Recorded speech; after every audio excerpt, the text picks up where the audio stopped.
Hello, all.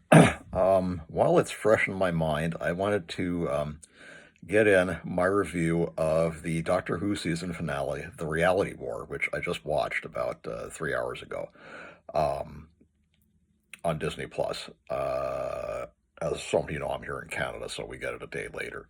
Um, I've seen a lot of reviews where people are trashing it, they don't like it, they're giving their opinions, and I'm going to add mine, and I don't denigrate any of those other people, but I disagree with a lot of the things they're saying. I'm a bit older than most of these people, and I've been a Whovian for quite a lot longer, and I think that gives me something of a longer perspective. Not that they can't go back and watch a lot of, the classic Doctor Who, but I'm sure a lot of them actually haven't, based on some of the comments I'm hearing. But again, there were things I liked, there were things I didn't like. Overall, I think it was really an excellent episode. It does wrap up quite a few of the plot threads that were woven not only in last week's episode, Wish World, but also in the first and second series of Ncuti Gatwa's time as the Doctor.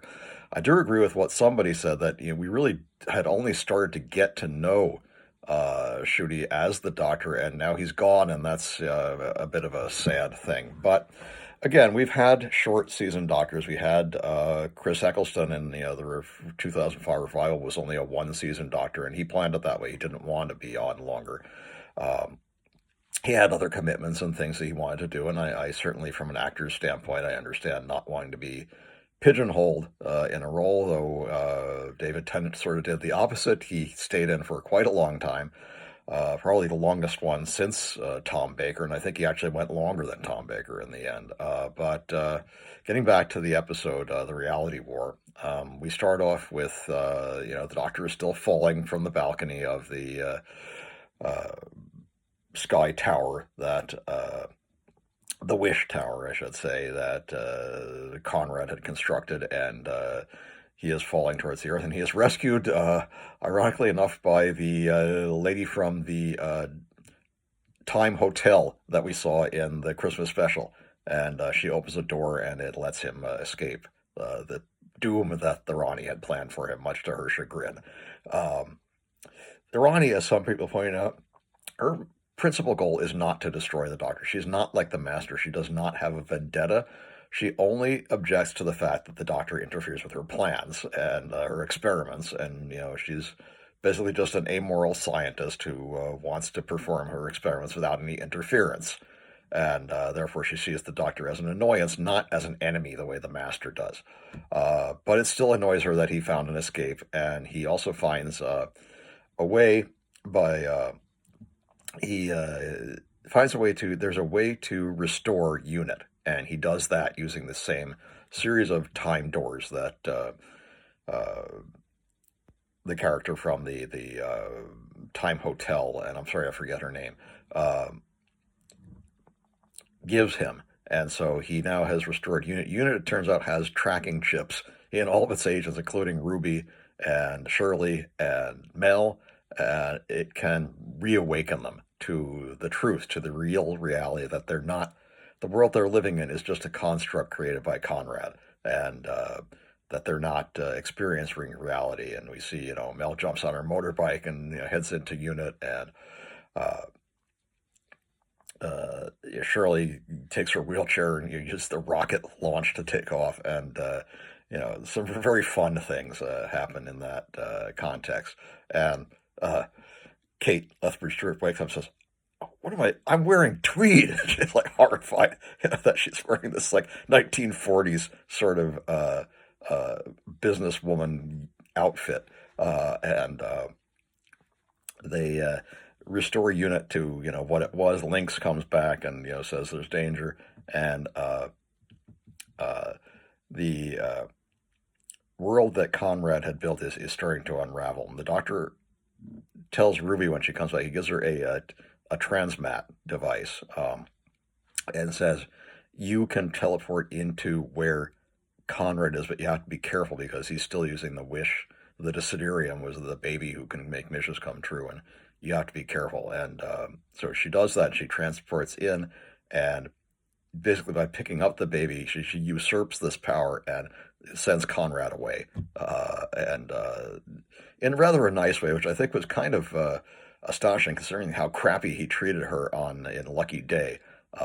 She kind of gives him what he wants. He just wanted to be happy and safe and secure, and she gives him that, but she takes away this artificial world that he created. Again, using the child who is the god of wishes, and so now they're back to the Ronnie finds out about this, and she takes the turns the bone beasts against the unit tower by convincing them that it's their enemy. They can't really be destroyed, despite the fact that the unit tower is heavily guarded by these like laser cannon or whatever they call them,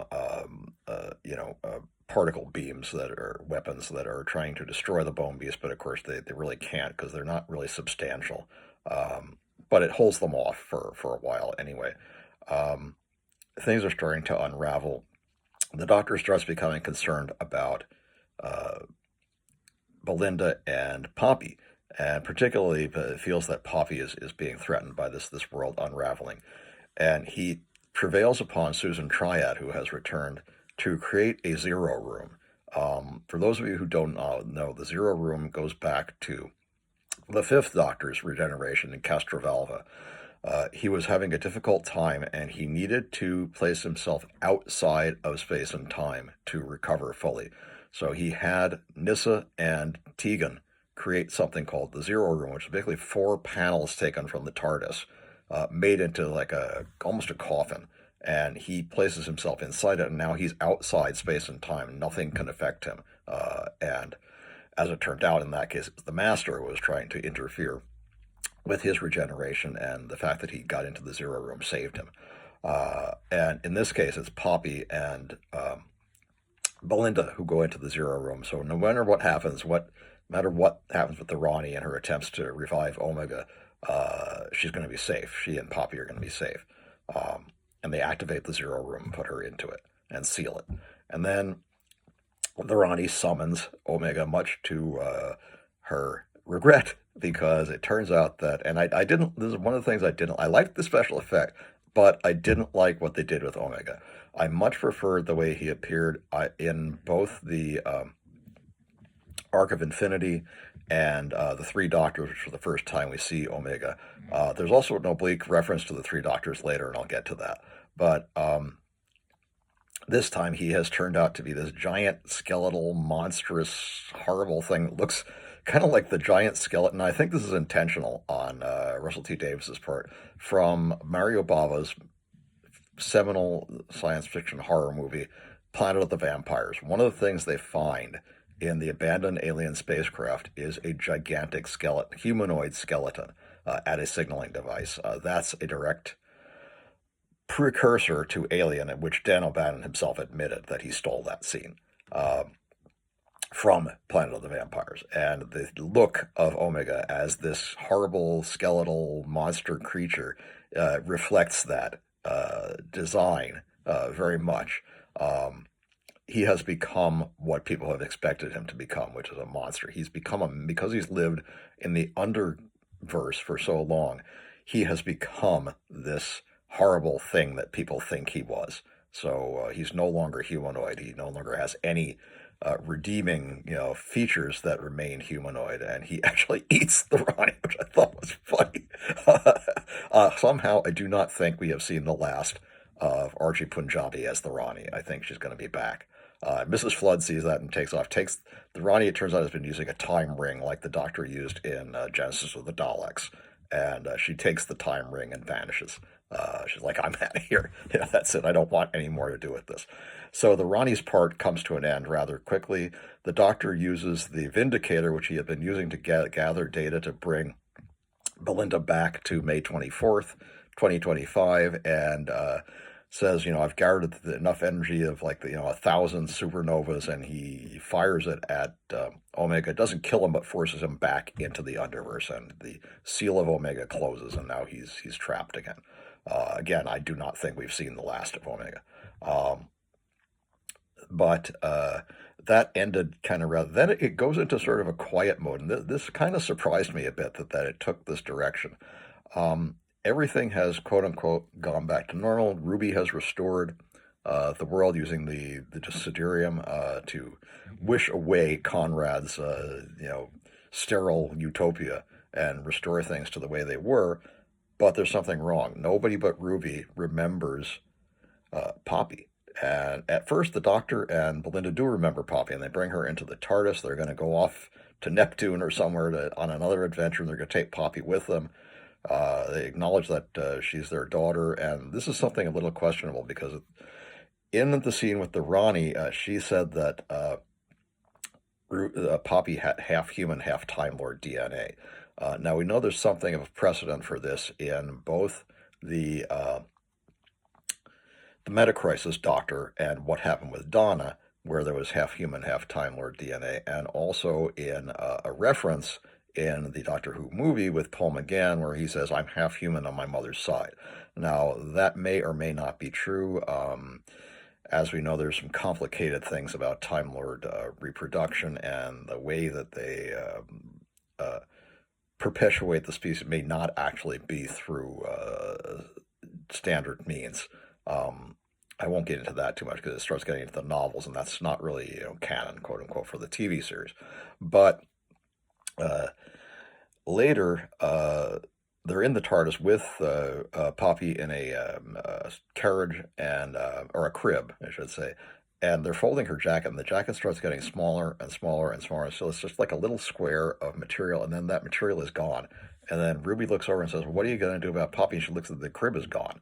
And she's like, "Uh-oh, something's wrong. Time has restored itself, but she's the only person who remembers Poppy."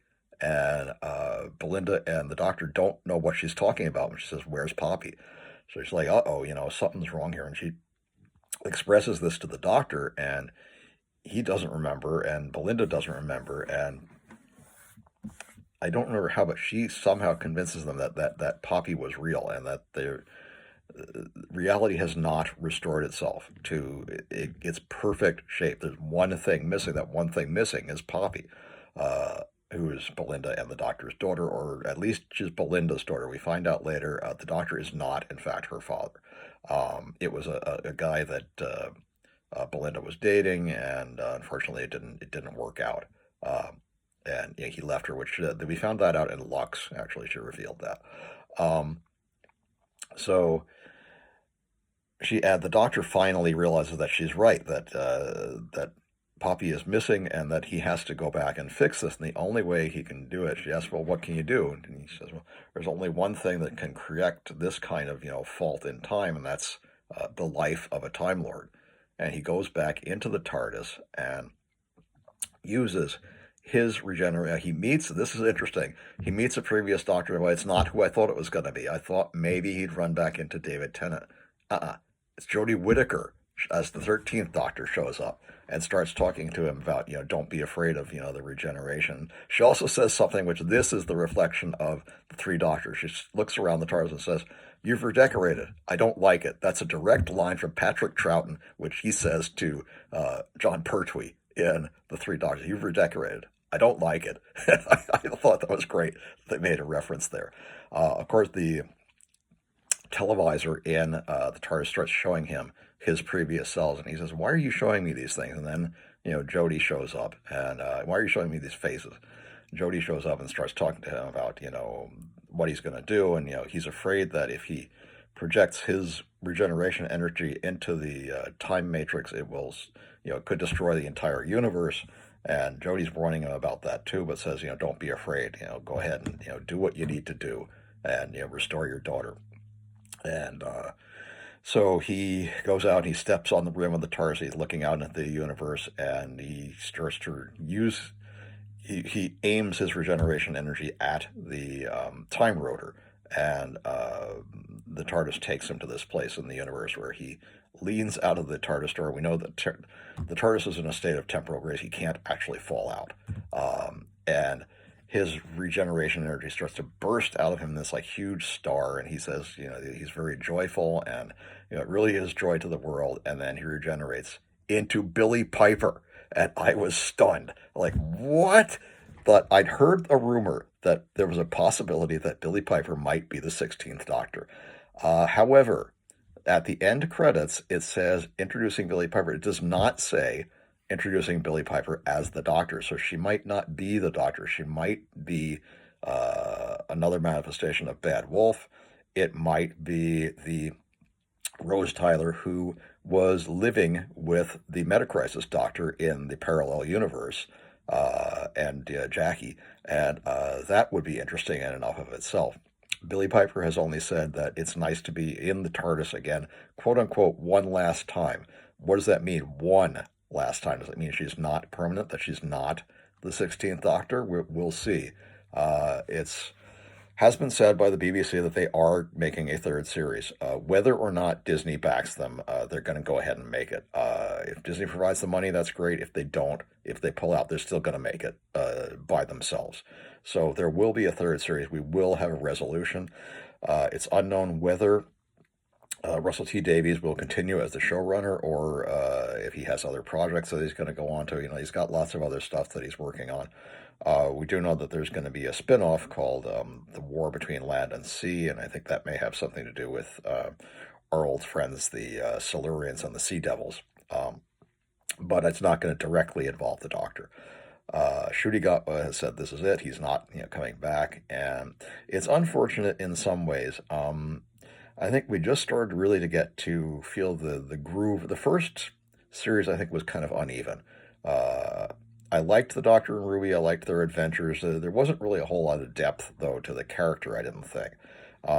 As we get into the exception of a couple episodes, Rogue was a really good episode, I thought, where you got to explore some interesting aspects of the Doctor and that you hadn't seen before. And again, there were some clues as to what might be going on. Now, the second season had a lot more fun. It was a lot more rapid pace. Belinda was certainly a different character than Ruby, and she was more dynamic, I think, and more directly connected to what was going on. But again, you had just sort of started to get to know this character because there were only 8 episodes, per season, and 8 episodes and a Christmas special, so 9 altogether. We didn't really get the depth that we got in, say, even like Matt Smith or David Tennant or Peter Capaldi, or even Jodie Whittaker. We didn't get to know the Doctor, that version of the Doctor, well enough to say, oh, I like them or oh, I didn't like them. It's just like, oh, okay, he was here, now he's gone. Overall, I would give this a B plus or maybe a B minus. It's not a terrific finale. It's a good finale.